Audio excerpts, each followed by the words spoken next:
Thanks for joining us for CBN NewsWatch. I'm Mark Martin. Today, a grim milestone as the U.S. passes 800,000 deaths from COVID, and that count is expected to go higher in the months ahead. President Biden visiting Kentucky today in the aftermath of the devastating tornadoes that killed at least 74 people. Plus, he was a superstar quarterback in the NFL, winning the Super Bowl. Now Kurt Warner's story is being told in a new movie, American Underdog.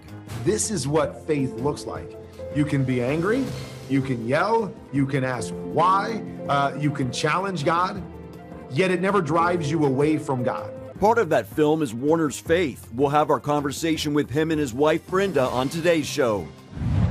And with Christmas just 10 days away, a new book looks at how some of the hosts of Fox News celebrate the holiday from two members of the Fox family. For us, we thought, isn't it great to take other people's stories of how they celebrated Christmas when they were little, how they celebrate it now? It's a remarkable mixture of Christmas stories and traditions. Those stories and more today on CBN NewsWatch.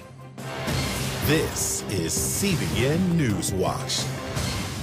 We begin with America marking a tragic milestone as the death toll from COVID crossed 800,000 Tuesday, a number that equals about the equal of the population of Atlanta and St. Louis combined. Now the Omicron variant is spreading quickly as well. CDC Director Dr. Rochelle Walensky on the Today Show. What we're seeing in some of these other countries is doubling times of about every 2 days or so. So really rapid increase in the amount of Omicron that's out there.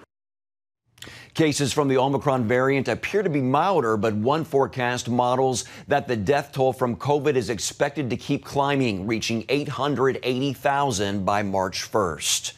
President Biden is planning to visit some of the hardest hit communities in Kentucky today following deadly storms that devastated the Midwest last weekend. At least 74 people lost their lives in Kentucky, with a dozen more dead in other states, and the death toll could go much higher. Charlene Aaron has the story. The president's visit to Kentucky comes as residents try to recover from one of the deadliest outbreaks of tornadoes in U.S. history, a swarm that swept through 6 states over the weekend. Praise the Lord. In Mayfield, a candlelight vigil for the lost and grieving. Stories of survival emerging from the rubble. This man thankful to be alive after being trapped under a pile of debris in his home. His entire neighborhood is gone. I don't know how I survived it because it happened so quick. It was fast moving and it sounded like 2 freight trains coming up on top of us. I thought something else was going to drop on top of the wall and completely crush me because I was scared and I just knew I was going to die. More than 100 across Kentucky are still unaccounted for, and the governor says he expects the death toll to keep rising as search crews comb through the ruins. The level of absolute destruction in one place is hard to describe. 8 died when this candle factory was smashed to pieces, and at least 74 people killed across the state. This father grieving the loss of his 2-month-old daughter. I'm gonna miss her crying in the middle of the night, waking me up.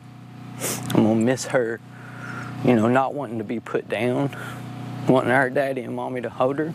Residents of hard-hit areas could be without heat, water, or electricity in frigid temperatures for weeks or longer. But there is hope.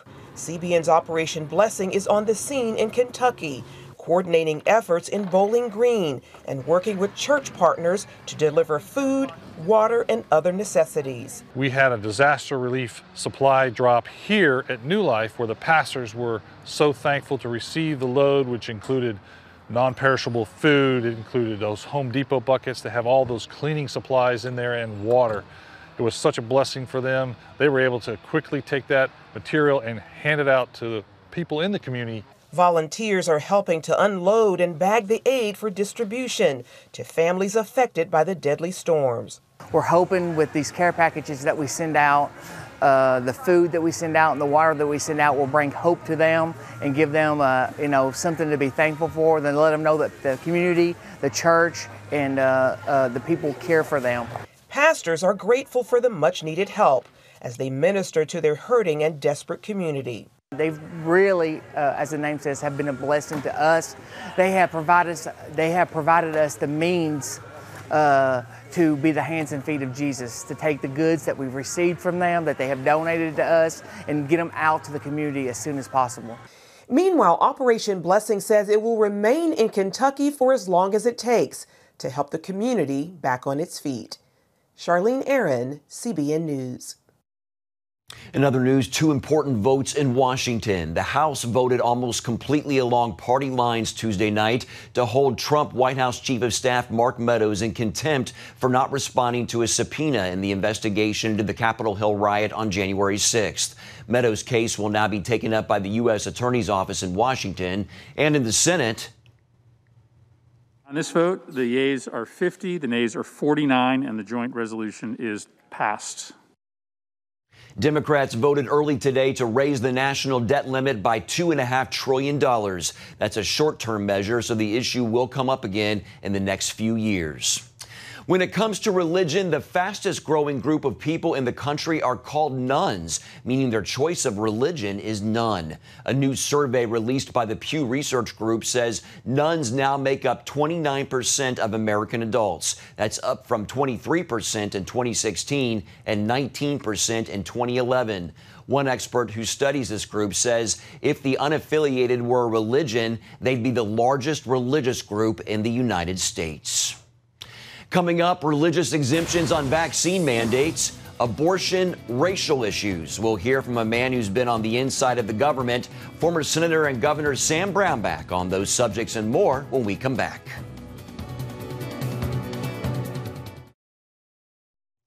Some of the biggest news stories this month have been the Supreme Court's abortion case, religious exemptions and vaccine mandates, and racial concerns. CBN News senior national affairs correspondent Heather Sells spoke about those issues with a man who's held multiple distinguished positions, including U.S. Senator, Governor of Kansas, and U.S. Ambassador at Large for International Freedom. Sam Brownback. And we're joined now by former U.S. Ambassador at Large for International Religious Freedom and former U.S. Senator and Governor of Kansas, Sam Brownback. Ambassador Brownback, thank you so much for joining us. You're welcome, Heather. Good to be on with you. Oh, it's great to have you. We have seen this month the Supreme Court take up the issue of abortion in Dobbs versus Jackson, really an incredible case. And the big question right now, of course, is what will the court decide and how do those who support life need to prepare? So let me ask you first, what is your take on the arguments and which direction you think the court might go? Well, it looks like to me that they are at least going to uphold the Mississippi law. And that's going to open up new terrain for us on the area of life for us to be able to work, because we've just been held out completely by Roe v. Wade for nearly 50 years now. So this is going to open up at least a 15-week ban, and it could overturn Roe altogether. I think the thing people need to be preparing for now is what sort of precautions and safeguards they want to put in their states to protect life. I signed into law 17 pro-life bills while I was governor of Kansas. We got abortions down to a record low for as far as in the modern times of the recordings we have of it. We need to be pushing this forward to protect life. A lot of people in the pro-life movement are talking about this issue really going to the states and governors and lawmakers really playing a vital role going forward. Do you see it that way? Absolutely. And that's where it should have been all along. When the Supreme Court stepped in with Roe, they stomped on the whole issue. They invented a constitutional right that wasn't there. And they took it away from the process by which we normally balance these issues of interest between the mother's interest and the interest of the child. Now this will go back to the state for the states to really chew on this issue of the life of the child, the interests of the mother, and that's where it should have been all along. And do you see it going back to the states, even if it's a narrow ruling, even if they just uphold the Mississippi law, but they don't, overrule Roe v. Wade? Well, that's less so. I mean, I hope and pray they overturn Roe and send the issue completely back to the states where it ought to be and have the court in a neutral position. But even if they just uphold the Mississippi law, now you can put limitations on their pre-viability on the child. This is a lot more of expanded terrain than we've ever had before, and we need to take advantage of that and start protecting life more. And also, I mean, obviously caring for the mother in this situation, but life is just this precious commodity that we need to protect. Yeah, really incredible to think about what might lie ahead potentially with their ruling next summer. I'd like to ask you, too, about religious exemptions when it comes to the COVID-19 vaccine mandate. You, of course, have fought for religious freedom around the world, and I'm wondering, how concerned are you about those who say getting a COVID vaccine would violate their personal faith? Well, I don't think we ought to do mandates on the vaccine. Now, I'm vaccinated and I've had the booster shot as well. And I think people ought to get vaccinated if they don't have some other sort of health condition that would be exacerbated by the vaccine. And I don't know what those situations are. But mandates just generally don't work very well. But if you've got mandates, then I think people need to be allowed a religious exemption for sincerely held religious belief. And that's something that would really be within their rights, their religious freedom rights, I think. Is this a priority, though? I mean, when you think about all the religious freedom fights around the world and in the U.S., how important is this particular one? It's important just because any time you limit religious freedom in the United States, it magnifies around the world, because this is the gold standard for religious freedom, is the United States. And that's why we've got to fight for it. That's why I think we need to do more domestically to fight for religious freedom here, like start up some national committee for religious freedom here to fight for religious freedom here at the United States. We need it here. Any ground we lose here magnifies around the world. Oh, that's a really fascinating perspective. I'd also like to ask you about racial reconciliation, because after more than a quarter century in public office, now as a private citizen, you've been saying that you'd like to focus on this and put forth a racial reconciliation agenda for conservatives. Why are you wanting to focus on this issue, and what might that agenda look like? You know, it's just so obvious that we as a nation need racial reconciliation, but we really need it by the standards of what Martin Luther King put forward and by God's standards. You remember Dr. King, he would go into the churches before they would protest. We need to have this reconciliation where, like, for instance, what I've been doing with Native Americans, where we admit the past failures and wrongs that we did, breaking of treaties, and the trying to kill the Indian culture. We had these Indian schools where in the schools we would really, the motto was, kill the Indian, save the child. We were trying to kill the culture, you know, and you're just going, we need to acknowledge that, apologize for it, ask for forgiveness, and then build this racially reconciled relationship. And we need it with African Americans as well. And honestly, too, Heather, the basic sin that's involved here is we spilt innocent blood. We spilled innocent Native American blood, we spilled innocent African American blood, and we spill innocent blood with the unborn child with abortion. We need to ask for forgiveness and then be reconciled and move forward together. That's really beautiful and important. All right, Ambassador Brownback, that is our time. Thank you so much for yours. Thank you, Heather. Take care. God bless you all.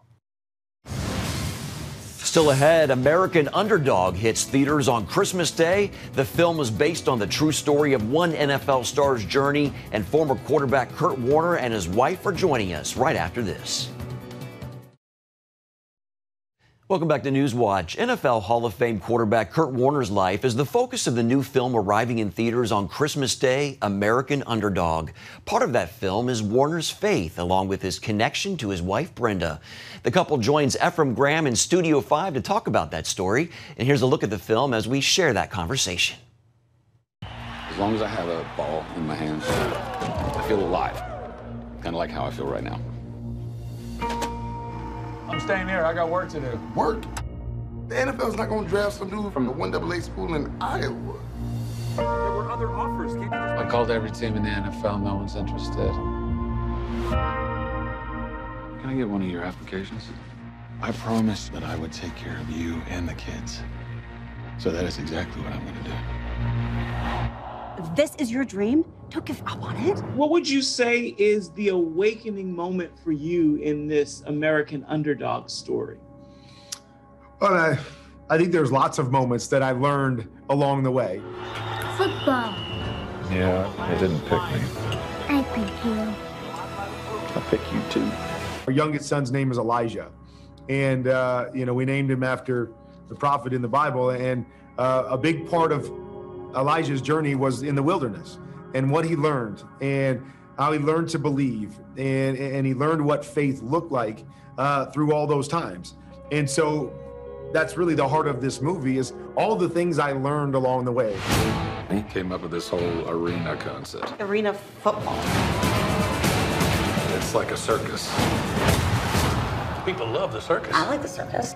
Learned from this lady right here, challenging me in certain ways. Learned in the grocery store. You think you could be that guy? Yeah, I do. What are you doing here? When I'm sitting here, okay, how did I get here? Why am I here? You know, God, what are you doing in this situation? There were so many of those moments. Hey, Kurt. We've been trying to reach you. I'm sorry, who are you? I'm with the Rams. This is what faith looks like. You can be angry, you can yell, you can ask why, you can challenge God, yet it never drives you away from God. You know, isn't that what relationship is in our marriage? We're angry at each other sometimes, we yell at each other, we disagree, we challenge each other, but there's no option but to stay together. And that to me is what faith means to me now. Kurt Warner out of the Arena League. It's one of those stories that's too good for the movies. It's perfect guy here. He was bagging groceries 5 years ago. Go out there and you show the world what I've known all along. Brenda, I had an opportunity to speak with Anna about portraying the role of you, and she describes you as a woman of amazing strength. Where does that strength come from? I believe it comes from my foundation of faith. It's how I was raised. You know, I have a strong faith that there's a plan for my life and that I'm loved by an amazing God. So I think that's where all my strength kind of stems from. But what I love about the movie is showing that faith when you're in the valley, because it's easy to believe when you're on top and things are going well. So I appreciate her saying that, and I hope that people watching also see that, because it all starts with that foundation, you know, of what you really believe.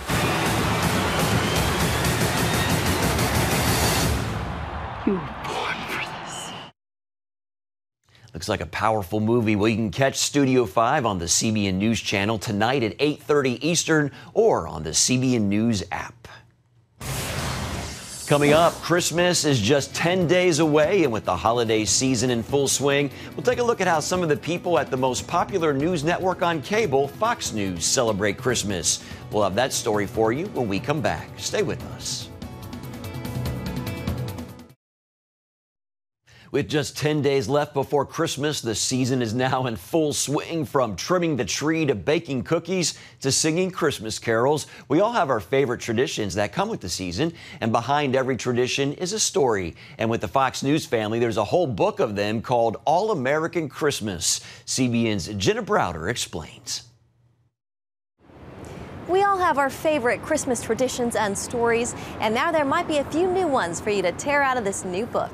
It's serious and it's fun, and again, you get to know people in a different way when you see how they actually celebrate Christmas. All American Christmas, stories and traditions of the Fox News family. From the snowy ranges of Wyoming, where Dana Perino spent her earliest holidays, to the Florida beaches of Shannon Bream's childhood. Each chapter is a snapshot into the gifts they loved, the foods they ate, and the people and places that mattered most. We really are Christmas people, so it made sense for us to do the book. All compiled by Rachel Campos-Duffy and Sean Duffy. For us, we thought, isn't it great to take other people's stories of how they celebrated Christmas when they were little, how they celebrate it now. What we love about our Christmas is that we both come from very different traditions. Starting with the tree, Rachel, who came from a military family, grew up with fake Christmas trees. A much different experience than her husband, who grew up in rustic Wisconsin. Well, I was like, who doesn't cut down their Christmas tree? You have a fake Christmas tree in your house? That's sinful. So that was one of our traditions that I Rachel love that has about brought Wisconsin. into. And so now we take our kids out every year. We have 9 kids. We take them out, and it's usually after Thanksgiving. Whether it's a week or two, we'll go get our Christmas tree, and it's a big celebration for our family as we kick off Christmas. The Duffys highlight all of their favorite traditions. Another comes first thing Christmas morning. Before racing down to open all of their presents, The family sings Away in a Manger. I'll just say about singing Away in a Manger, this was a tradition that came from my husband's family, but I love it. It's like that last bit of anticipation, but it's also the last chance that we have before the gifts to remind our kids of what Christmas is really about. For them, Jesus in the manger is the reason for the season. For us, it's what it's all about. Now, in our book, we talk about other people who are friends of ours at Fox News who have different traditions. Some of them are from mixed Jewish and Christian heritages, and they have to mix all these things. We're both Catholic. I'm Hispanic Catholic. He's Irish Catholic. And so the beauty of that is that we as a family are very intentional about it. It's very important to us. They say the book and some of the personal stories will have you tearing up in one chapter. I loved hearing their stories. I mean, John Roberts is somebody we see. He's a very serious newsman. His story about losing his dad when he was 6, just before the holidays, and just sort of how that colored not just that Christmas, but so many of the other Christmases. Indeed, he says that the merrier the Christmas, the more he can contrast it and appreciate it. And laughing in the next. And we actually started crying during Jesse Waters sent us his submission, his story. And we cried laughing with Jesse. Right. I was going to say. His family went from New York, I think New York, out to Pennsylvania to cut down a Christmas tree. They netted it, right? Put it on the top of the station wagon, drove home, put it in the stand, unnetted it, went to bed. And he said they woke up at like 4 a.m.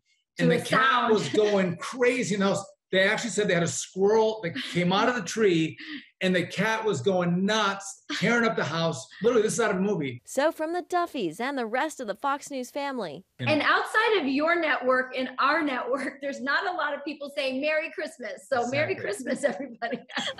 And the book also includes some recipes. There's a sister's favorite Chex Mix and a family secret punch, just to name a few. In Washington, Jenna Browder, CBN News. And Merry Christmas to you as well. And that's going to do it for this edition of CBN News Watch. Remember, you can find more of our news programs on the CBN News channel anytime or online with cbnnews.com. Also, tell us what you think about the stories you've seen by emailing newswatch@cbn.com, or you can talk to us on social media. Hope to join us next time. Have a great day.